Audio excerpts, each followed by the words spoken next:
Flying saucers, unidentified flying objects, UFO. They're just a fact of modern life.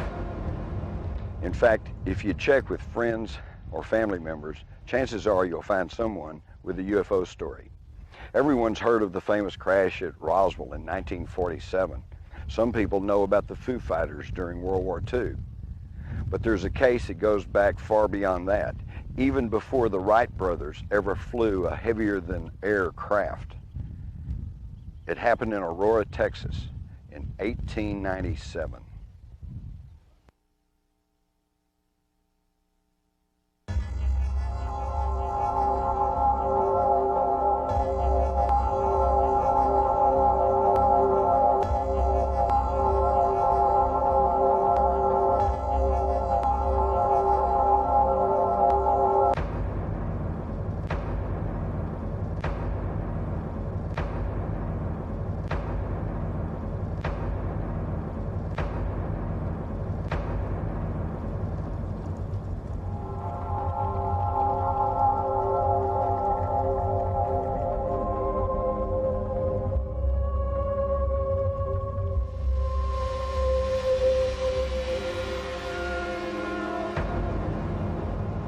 April the 17th, 1897 dawned clear and cool in North Texas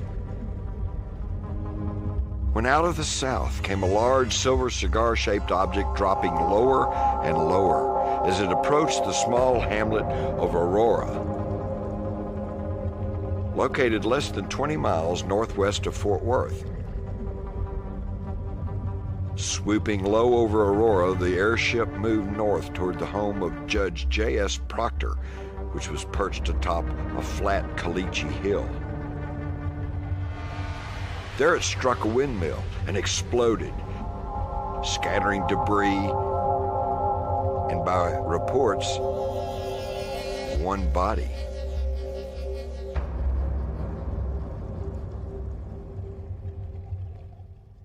Or did it? Despite straight-faced coverage in the local newspapers of the time, the Aurora UFO crash has continued to generate controversy even till today. Here's what I know about it. In the spring of 1973, Bill Case was aviation writer for the now-defunct Dallas Times-Herald. He wrote a series of articles about the Aurora crash after being told the story by Hayden Hughes of the International UFO Bureau. Case immediately looked up the April 19, 1897 article in his newspaper's microfilm library. The story stated, "About 6 o'clock this morning, the early risers of Aurora were astonished at the sudden appearance of the airship which had been sailing throughout the country. It was traveling due north and much nearer to the earth than before.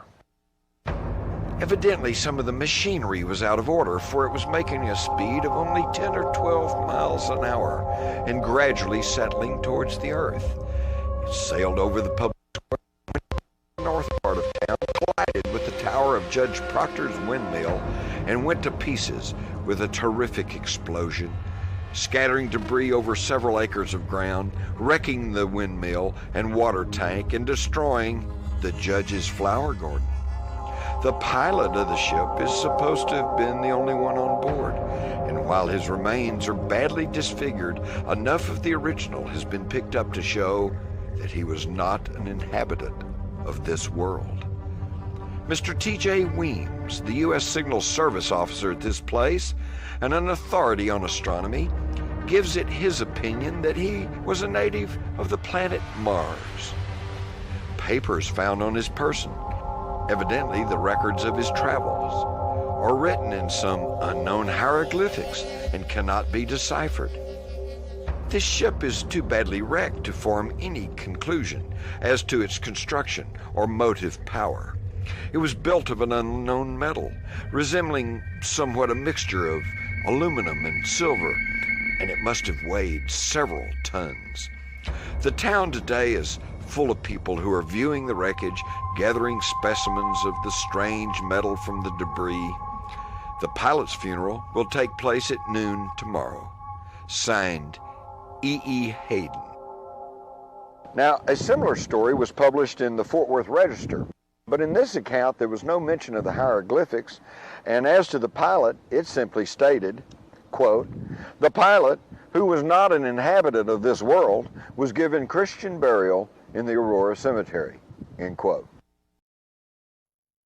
Now, at this time, I was aviation aerospace writer for the Fort Worth Star-Telegram back in 1973, and I decided to follow the Aurora story, partly because the Times-Herald was considered the competition, and partly because the story intrigued me.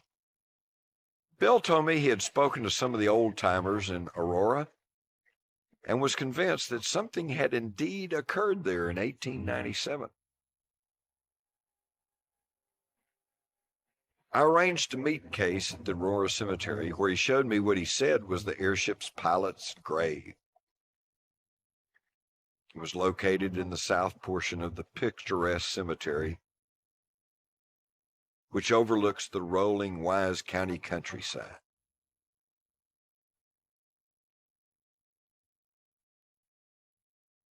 The grave was near a large live oak tree and was not full size.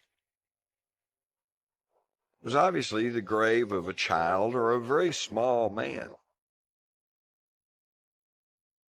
At the head of the grave was a crude rock headstone. It appeared that half of the marker had broken off and was missing. On the remaining half was etched a design which resembled a large V lying on one side. Inside the V shape were 3 small circles. The entire design indeed resembled one end of a saucer-shaped structure, and the small circles appeared to be portholes.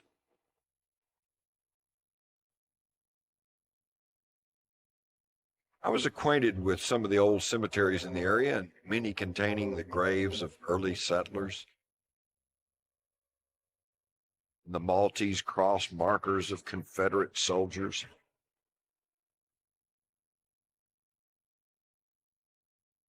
This was indeed a very strange and intriguing marker.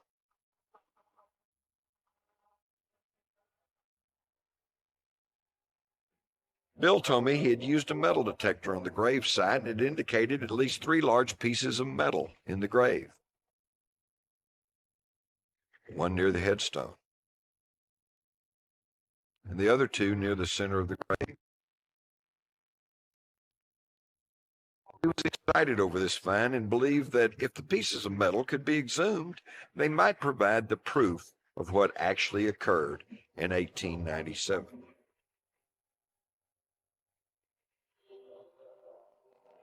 I too was impressed with the idea of obtaining objective proof of what, until then, I considered just an old-timer's tall tale. While Case and UFO researchers set out to find someone to analyze whatever might be retrieved from the grave, I began researching the 1897 period, trying to put the Aurora story in perspective. What I discovered was astounding.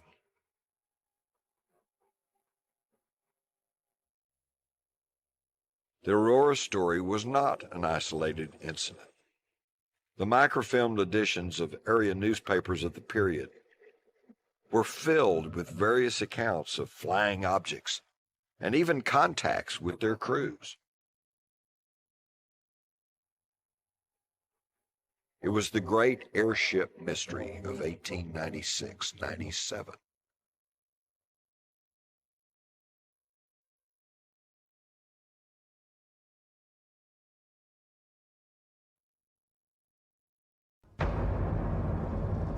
It all started in the fall of 1896 when a large airship was seen in California. On the evening of November the 17th, 1896, several hundred residents of Sacramento watched a bright, radiant light undulate through the night sky for more than 30 minutes until it disappeared over the southwest horizon. Observers were able to discern a definite oblong shape behind the light and said that it was moving purposely against the prevailing wind. They also said the object appeared to have propellers and a small cockpit or cabin attached. Some witnesses even claimed to have heard voices drifting down from the object. Apparently, the airship continued its southward journey as it was reported by residents of Oakland on the evening of November the 20th. This time, some observers claimed they saw more than one bright light, one of them being red in color. Thousands witnessed the ship's subsequent passing over San Francisco.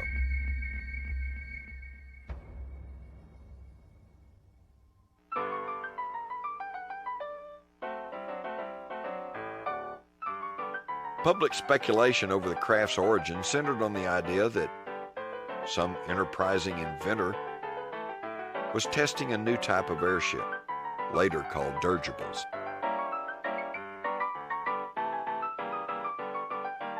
Similar to a French craft that had managed to fly a 5-mile course at 13 miles per hour in 1884. This theory was given added credence when a San Francisco attorney named George D. Collins told newsmen he represented the ship's builder, an aerial navigation scholar formerly of Maine.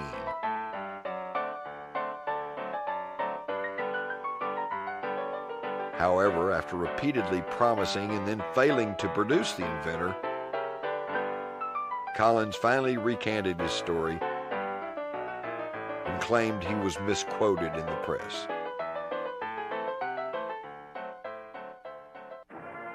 With Collins's light waning in the media, the public relations torch was picked up by none other than a former Attorney General of California, W.H.H. Hart,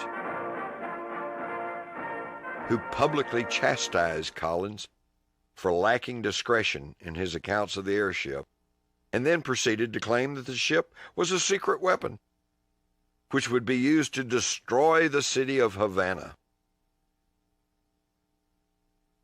The fact that the United States was not yet at war with Spanish Cuba did not seem to concern Hart.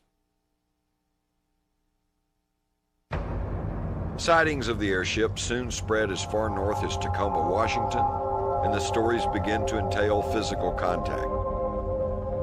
On December the 2nd, 1896, two fishermen from a small town north of San Francisco reported that an airship had landed on a beach near them and that 3 crew members got out and carried the ship into nearby woods. As they approached the craft, the fishermen were met by an imposing figure who the other crewmen called Captain.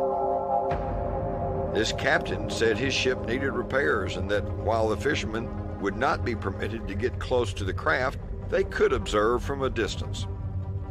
Never closer than 50 feet away, the pair later described the craft as cigar-shaped, about 20 yards long, with great wings which folded against the fuselage.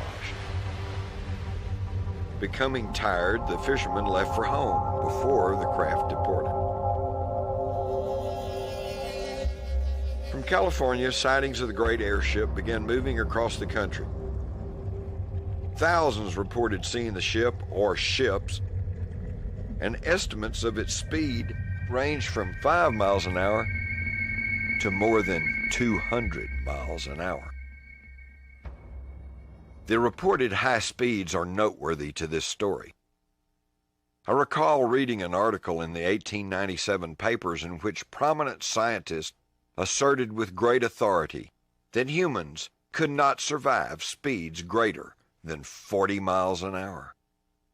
Therefore, considering that the fastest transportation of the day, the railroad train, crawled along at speeds no greater than 35 miles per hour, To claim something moved at greater than 100 miles per hour meant it was traveling faster than anything known at the time.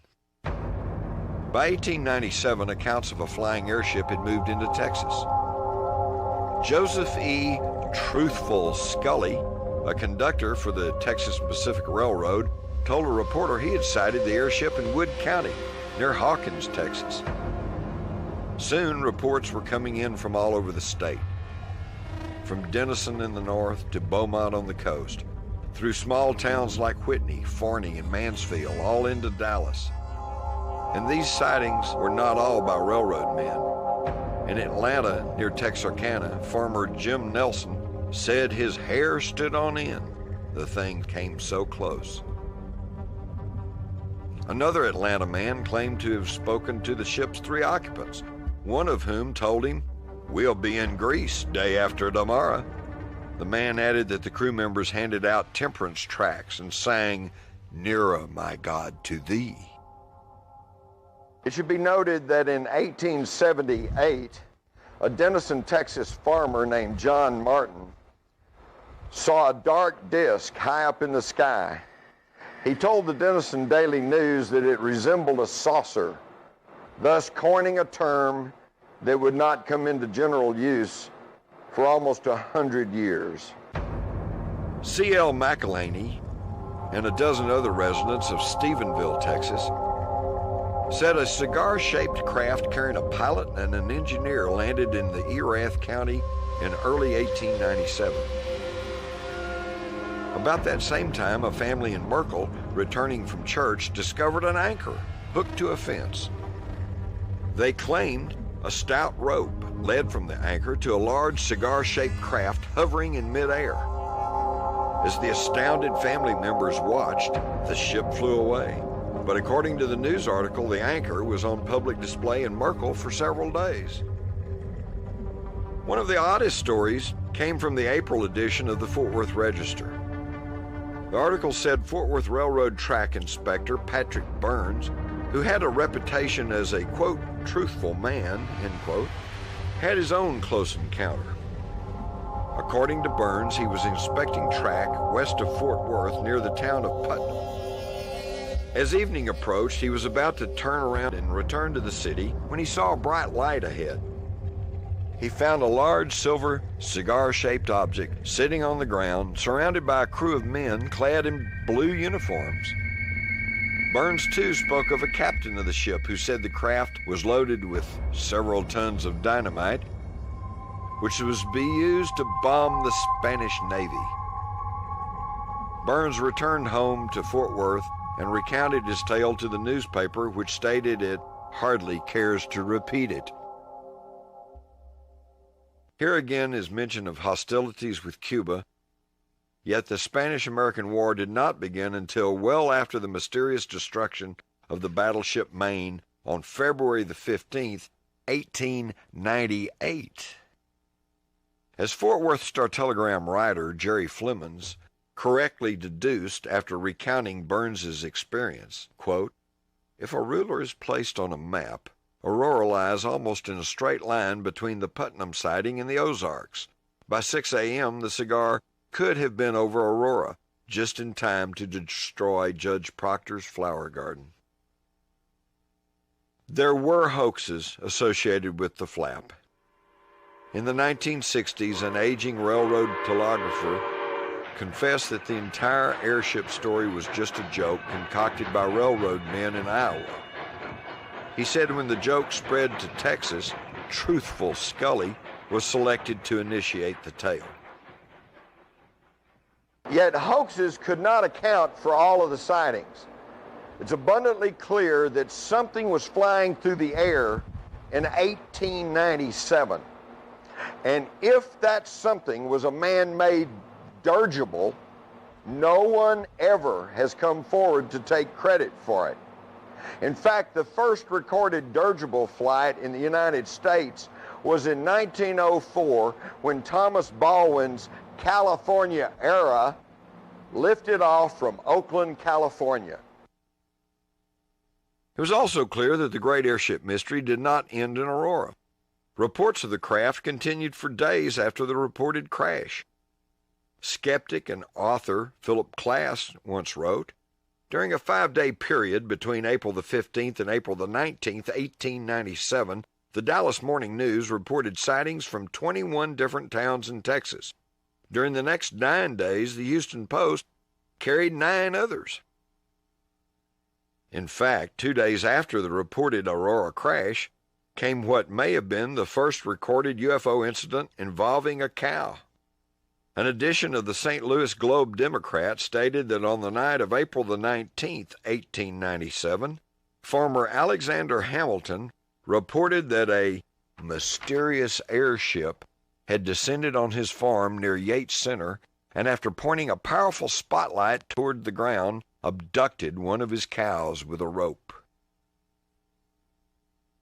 Of the great airship mystery, author Paris Flamon wrote, "Despite all the errors deriving from intent, ignorance, and overexcitement, nothing altered the fact that tens of thousands of people had viewed the light or lamp or the object or even specific craft. Most relevant was that a considerable percentage of the often detailed accounts originated with highly reputable and responsible individuals." Lights and flying objects are one thing, but how does one explain small uniformed crewmen, anchors, and propellers? One possible explanation was offered by John Spencer of the British UFO Research Association. He said, if some of the airships were of extraterrestrial origin, then it would confirm the theory of cultural tracking, which suggests that many of the devices of the aliens are made to look very similar to the technology of Earth at the time. This was his explanation as printed in his UFO encyclopedia. Others, of course, take a different view.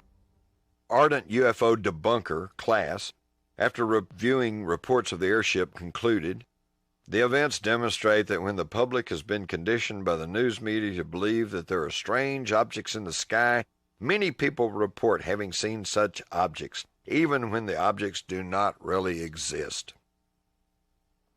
Now, while Klass's thesis undoubtedly is true, to a certain extent, it does not hold up when considering the slow transportation and communication of 1897.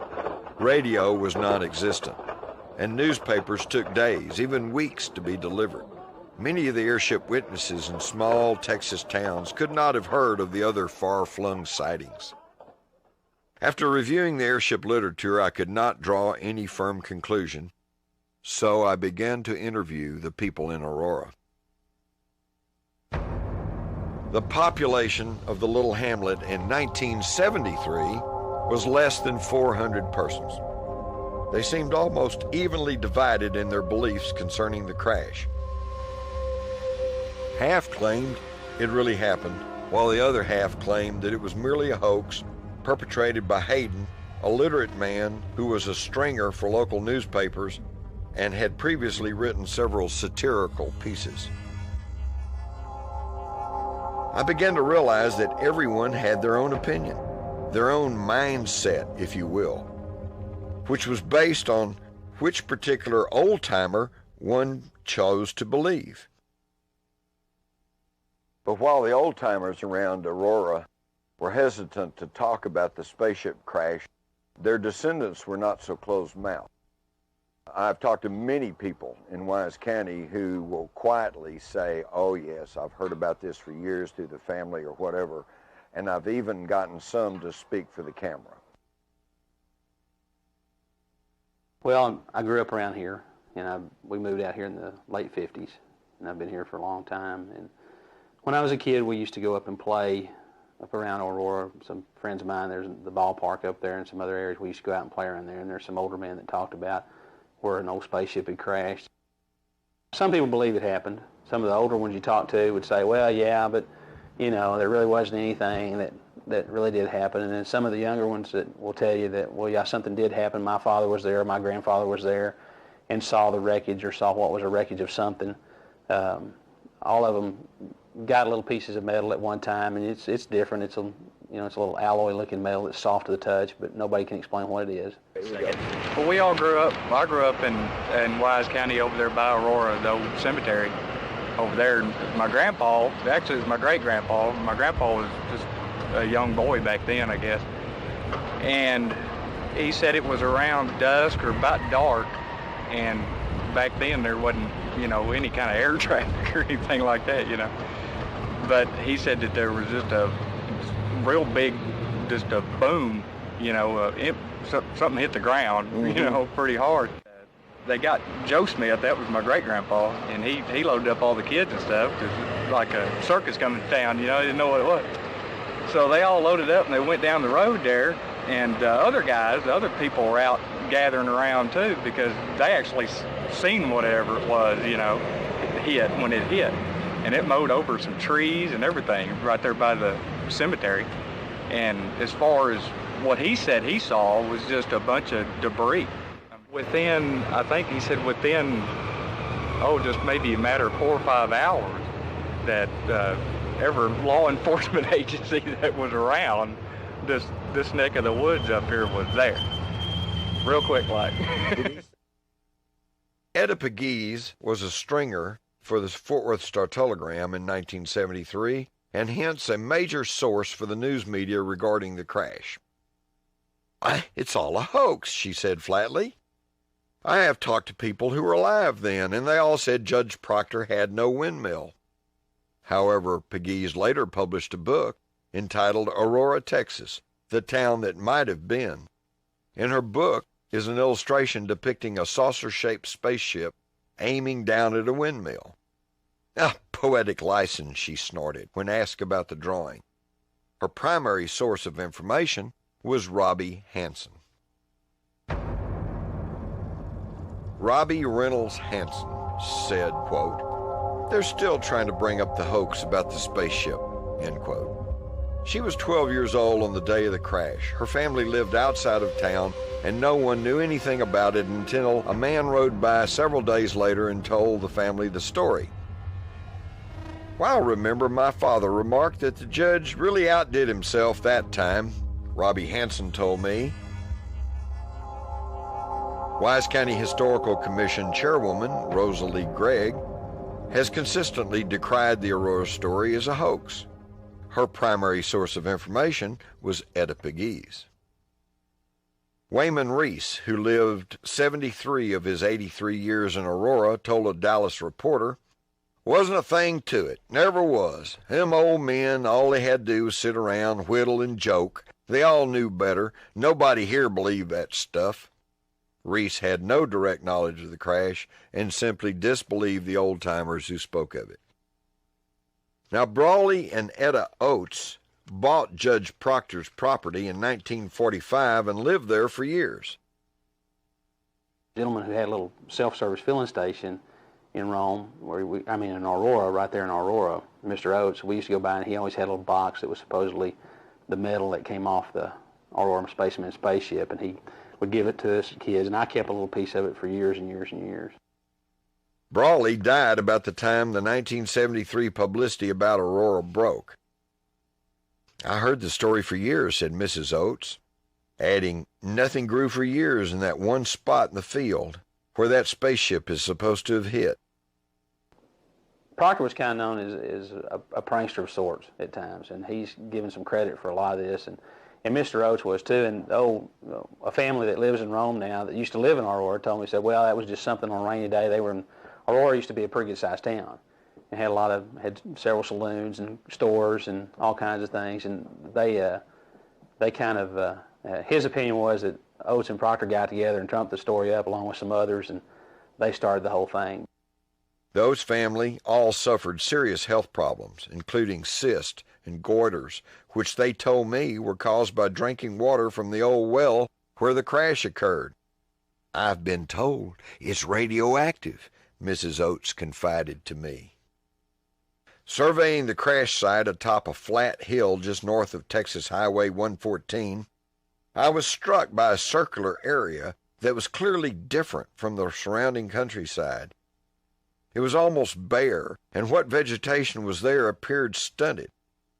But there was no proof that anything had crashed. So I decided to track down a primary source. By 1973, as I recall, there were only 3 people still living who may have had direct knowledge of the crash.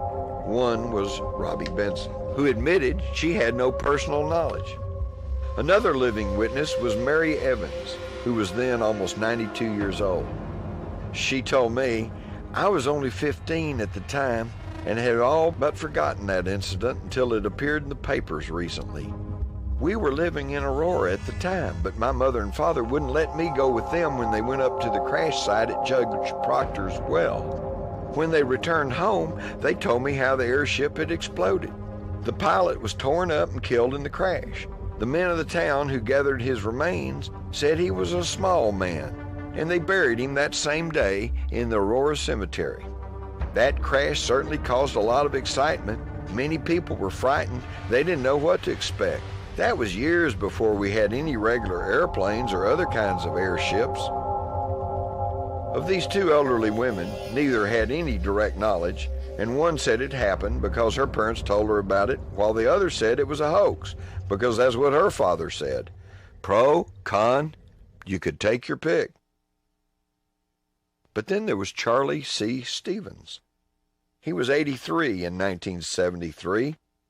He told me he had always declined to talk to reporters about the crash because he didn't want to get involved. And finally, after some neighborly conversation, Charlie loosened up and gave this account. As a young boy less than 10 years old, he was with his father putting some cattle out to pasture on the morning of April the 19th, 1897, when the pair saw a cigar-shaped object with a bright light pass overhead. The craft was very low and moved straight ahead toward Aurora, which was about 3 miles to the north. The pair then heard what seemed to be an explosion, and a fire lit up the northern sky for several minutes. "I wanted to go immediately and see what had happened," Charlie recalled, "but my daddy said we had to finish the chores." Well, Charlie's been known to be a pretty much a man of his word. You know, hasn't been considered to be a prankster or hoaxer or anything like that. So, if Stevens was concocting a story, it seemed more likely he would have said that he and his father raced to the scene and given a grand account of the damage. Instead, Stevens said his father rode a horse into town the next day. Returning to the family farm, he described a mass of torn metal and burned rubble. He made no mention of the pilot. According to the contemporary accounts, the pilot was buried the same day as the crash. So when Stevens' father was in town, there was nobody to view. He declined to talk about anything he had not personally seen. Kind of a time where, you know, you're a man of your word 100%, and, you know, anything outside that, back then, if you didn't see it, it didn't happen. But the elder Stevens had no trouble talking about the crash. "During the years I was growing up, he told me the story many times," recalls Stevens, adding he was almost 20 years old before he heard about the dead pilot. Detractors of the crash story have argued that it could not have happened because Judge Proctor had no windmill. Stevens responded to this charge by stating, "Well, it wasn't a windmill. It was a wooden windlass built over the well about 18 feet high, used to haul up the sump, but it was destroyed." Other arguments against the crash were that T.J. Weems of the newspaper accounts was only the town blacksmith. Stevens agreed with this, but said Weems had been in the Army Signal Service and did have an interest and a knowledge of astronomy. A chart of the Masonic cemetery showed no unidentified graves.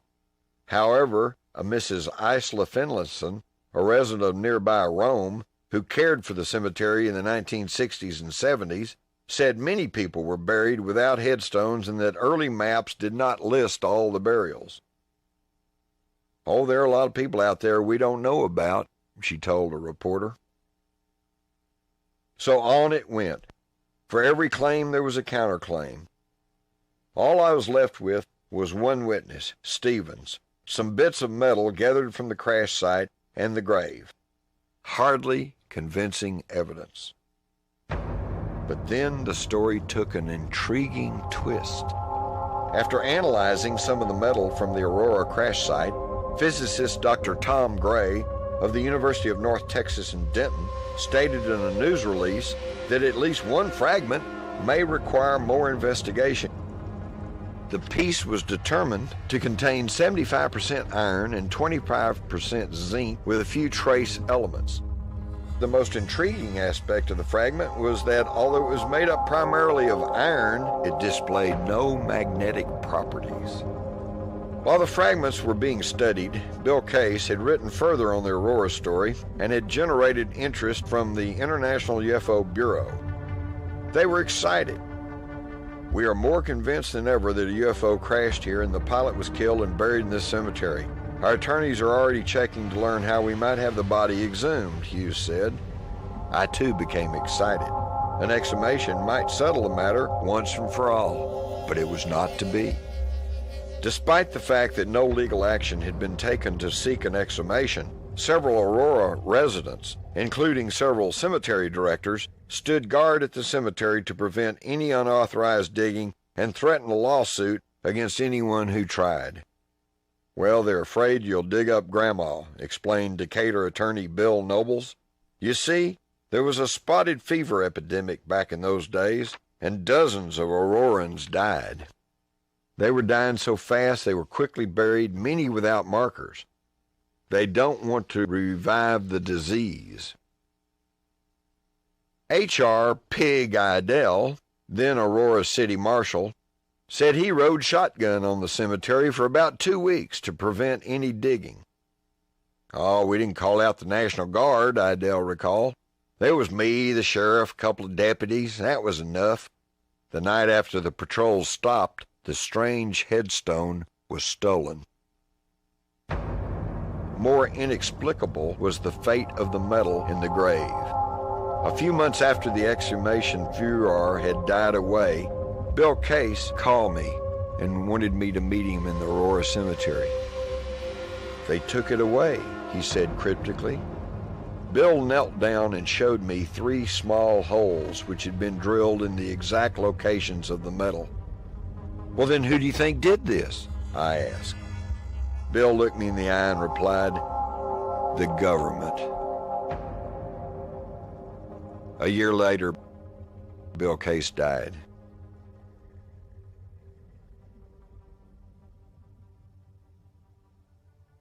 With the headstone and the grave metal missing, an exhumation impossible, and even the old-timers squabbling over the truth of the crash, excitement over the Aurora story quickly faded.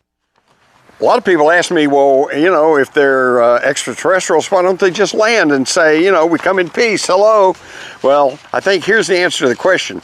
In the same Dallas Morning News edition that carries the Aurora spaceship story, we have a correspondent writing from Granbury, Texas, April the 17th. Newt Grisham last night at 9:30 o'clock while drilling the Riddle rifles discovered that mysterious flying Jenny of which we've heard so much. Newt is a very warsome young man, being a populist, but he could not stand the sight of the air machine, and he ordered the company to open fire on the object, which it did, and the whole town was soon aroused. Holy cow, what is it? I don't know. Shoot at it. That, I think, may explain why they haven't sat down and made contact. Another story in the same Dallas Morning News edition comes from Wortham in Freestone County, Texas, and it says that Captain John A. Lilly, a prominent and reliable citizen of this place, a Mexican War veteran, claims he saw the mysterious airship last night about 8:30. He said it was going straight up. That kind of leaves out a meteor. I think the proof is in this Dallas Morning News page. There are 16 stories on this page, coming from correspondents ranging as far north as Oklahoma, as far south as almost to Austin. Every single one of these 16 stories is talking about the mysterious airship, the craft that they see sailing through the airs at incredible speeds, okay? So the whole idea that the Aurora story, which is right here, is simply a hoax, does not hold up. Some of these stories even carry accounts of having conversations with the spaceship crew that has landed, okay? And the stories vary. One says we're a secret experiment from a laboratory in New York State. Another one says we come from a secret society living at the North Pole. Another one says, well, we're on a secret mission to bomb Havana.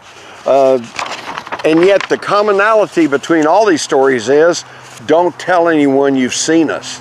But of course, being human, they run right into town and immediately say, guess what I saw? In recent years, more events have taken place that tend to confirm the story of the Aurora spaceship crash. In 2013, I participated with the TV series UFO Hunters, and using ground-penetrating radar, they found that, contrary to the debunkers who said it was a hoax and nothing happened, there is a short grave at the gravesite. They can tell this by the disturbance of the ground levels under the grass. Another argument against the Aurora spaceship crash story is that Judge Proctor did not have a windmill. Technically, this might be correct, but he had a windlass. He had a derrick, a tower that was used for the sump for his pump, did not have a windmill on top of it, apparently, by some accounts, but it was a derrick there. There was a tower. We know this now. This has been proven because we found the footing for the derrick at the location of the well house. To me, one of the most convincing things of all is the strange beads of molten aluminum that has been found at the crash site. In fact, some of them embedded in nearby trees and rocks. This indicates that there was a tremendous explosion at some point at that location.